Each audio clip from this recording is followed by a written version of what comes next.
Hello all, I am Dr. Vasanthi, working as exercise physiologist at Center for Sports Science, Sri Ramchandra Institute of Higher Education and Research, Chennai.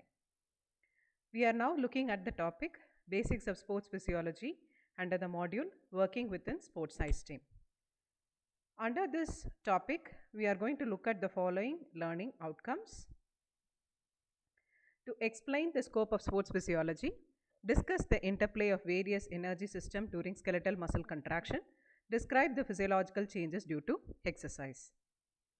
So before commencing the topic, let us look at the various definitions.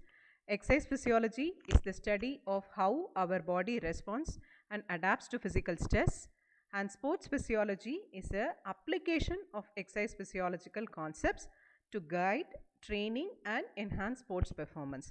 So basically, a sports physiologist will help the athletes to achieve his goal. The scope of responsibilities of an exercise physiologist: to promote health and wellness, to prevent illness and disability, to restore health, to help athletes to reach their potential in sports training as well as in performance. So having looked at the scope of an exercise physiologist, let's move on to the type of skeletal muscle fibers we have in our body. Broadly, the skeletal muscle fibers can be classified into two types. Type 1, which has a high aerobic endurance and can maintain exercise for prolonged periods. It also requires oxygen for the ATP production. Low intensity aerobic exercise and daily activities, this type of muscle fiber is involved in. It can efficiently produce ATP from fat and carbohydrates. So this is a kind of oxidative fiber, so which requires oxygen for ATP production. Type 2 skeletal muscle fibers in general have poor aerobic endurance and they fatigue quickly.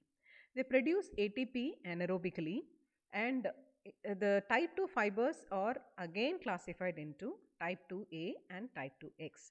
Type 2A fibers, they can produce more amount of force, but they fatigue faster than the type 1 fibers.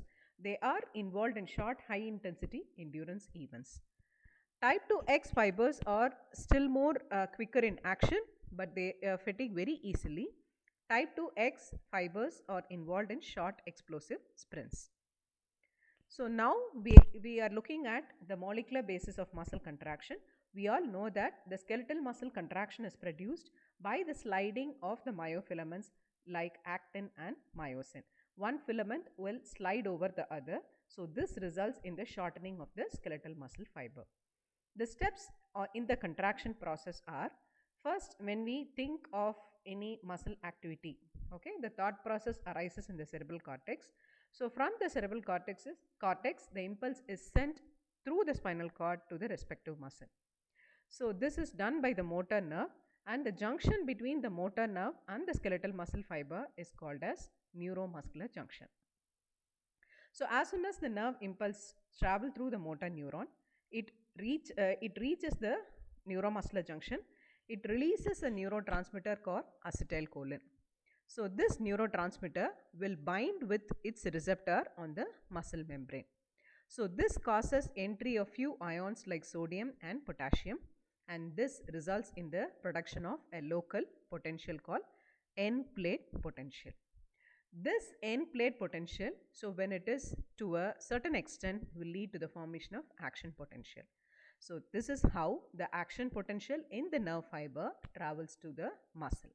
So once it reaches the muscle membrane, so it has to spread through the inside of the muscle, so which is taken care of by the tubular system called as the sarcotubular system.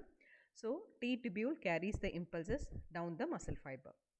So it leads to the release of calcium from the sarcoplasmic reticulum. So this calcium will bind to the troponin C.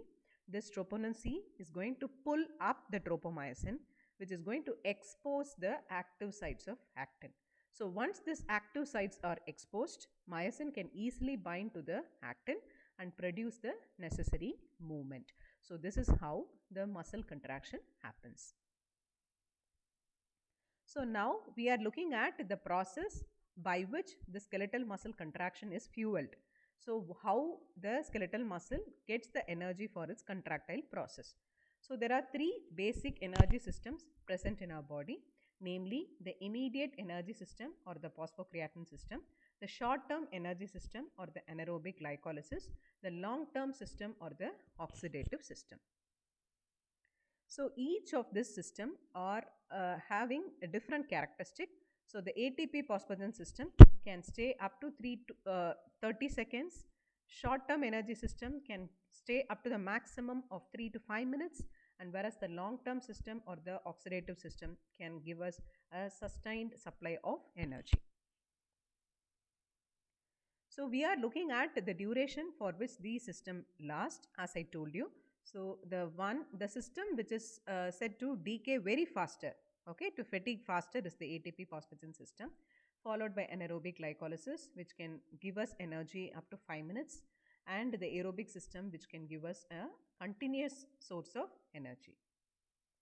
So now let us look at the ATP phosphagen system. So it is an anaerobic system and it is a substrate level metabolism. So the ATP yield from this system is 1 mole of ATP can be generated from 1 mole of phosphocreatine, or also called as phosphagen. The duration, as I told you before, can last for 3 to 15 seconds. Because the ATP stores are very limited, this pathway is used to reassemble ATP.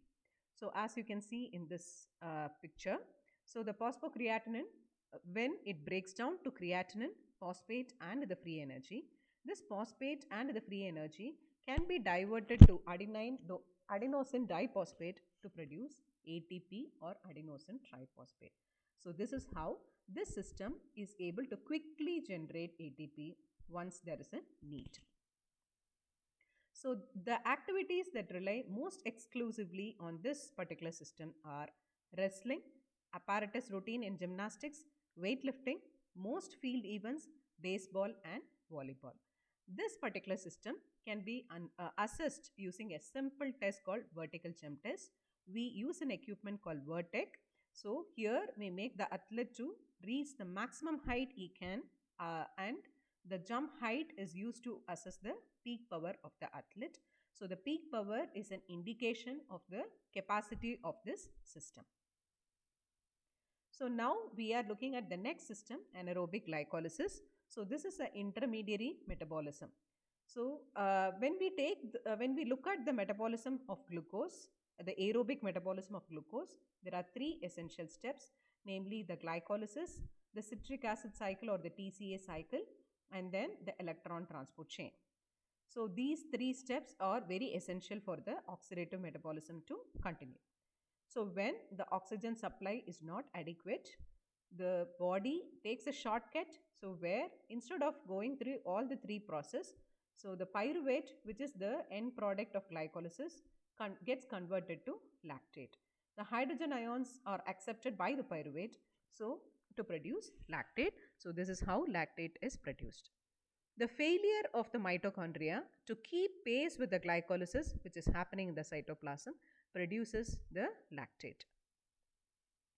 So the lactate which is formed is not useless. It can be used as a fuel.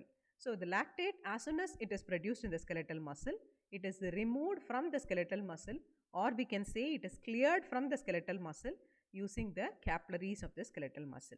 So the lactate reaches the liver through the capillaries, and in the liver the lactate is converted to glucose through a process called gluconeogenesis. So the generation of glucose can be used in many ways. If we are continuing the workout, it can be used for the fuel of the muscle. If we have stopped doing the workout, we can convert it into glycogen and we can store it for the future purpose. So this whole process which happens between the skeletal muscle and the liver is called as Cori cycle. So next we are looking at the concept called lactate threshold. As I told you, when we start utilizing this anaerobic glycolysis, so we tend to accumulate lactate in the body. So it is a very slow process, and at one point of intensity, there is a significant accumulation of lactate. So this point is called as the lactate threshold. So lactate threshold is an indicator of our reliance on anaerobic metabolism. So later the lactate threshold, the better the performance. So this lactate threshold can be tested using a equipment called lactate meter. So as the athlete is doing the incremental test, we can prick them and get their capillary blood, and this blood uh, can be used to assess their lactate values. The lactate which we get out of this testing can be plotted against the workload, and we can find out the workload at which the lactate is accumulating at a higher extent. So the next system we are looking at is the aerobic metabolism. So this is an oxidative system. So for this system to run, there should be adequate supply of oxygen. So the ATP yield from this system depends on the substrate we are utilizing. So it can be glucose or it can be free fatty acid. So from glucose, we get 32 to 33 molecules of ATP, whereas from the free fatty acid, we get around 100 molecules of ATP. It can steadily supply energy for hours together. So most of the long duration events are reliant on this aerobic metabolism. It is one of the most complex of the three bioenergetic systems, and it occurs in the mitochondria, unlike glycolysis, which exclusively happens in the cytoplasm. So now we are looking at the oxidative metabolism of carbohydrates and the fat. So carbohydrate, as I told you, it involves three steps, namely the glycolysis, which happens in the cytosol, and then the citric acid cycle or the Krebs cycle, which happens in the mitochondria, and in the inner layer of mitochondria, the electron transport chain happens. So at the end of this chain, so we get a considerable amount of ATP from it. So when we look at the oxidative metabolism of fat, so we can see the first step is called as the beta oxidation, and then the same citric acid cycle or the Krebs cycle happens, followed by the electron transport chain. So what we are trying to understand here is the first step of both the metabolism is different, and the next two steps will be the same for carbohydrates and the fat. The aerobic metabolism can be assessed by a parameter called aerobic capacity, also called as the maximum volume of oxygen consumption. It is the highest rate of oxygen consumption achievable during a maximal exercise. So it is thought to be the best indicator of aerobic fitness or cardiorespiratory fitness. It is the upper limit to the production of energy via aerobic metabolism. So in this test, we can employ the incremental approach. We make the athlete to run at different speeds and elevation or different workloads. We assess the oxygen consumption at different workloads. When we see that the oxygen consumption does not increase with increase in the intensity, or when we see the plateau of the oxygen consumption, we call it as VO2 max. So this number is an indication of the aerobic capacity or the fitness of the aerobic metabolism. So in this particular picture, we are looking at many sports where the aerobic capacity is of the athletes are compared. So we can understand here some of the sports where the aerobic capacity is high is the cross country skiing and the cycling and long distance running.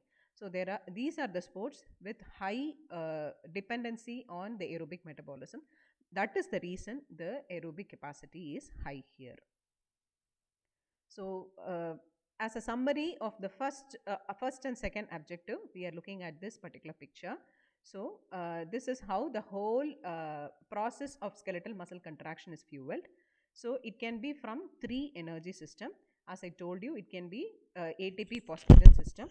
So as soon as we use ATP for the muscle contraction, the same ATP can be regenerated using phosphocreatinine. So you can see the phosphocreatinine splits up and it gives the phosphate which can combine with ADP to form ATP. So this is the process. So this is the first system. The second system is the anaerobic glycolysis. When we don't have enough oxygen or the oxygen supply is not adequate, so the pyruvate can be converted to lactic acid. So this lactic acid through the capillary reaches the liver and it gets converted to glucose through gluconeogenesis, and the same glucose can be sent back to the working musculature. So this is the second system. The third system is the oxidative metabolism or the aerobic metabolism. We can use either fat or carbohydrates for this purpose. So the fatty acid can be converted to acetyl-CoA, and then it goes through the citric acid cycle and the electron transport chain to liberate enough amount of ATP. So this is how the whole process of the skeletal muscle contraction is fueled. So please join back for the second part of the video on the various physiological changes due to exercise. Thank you.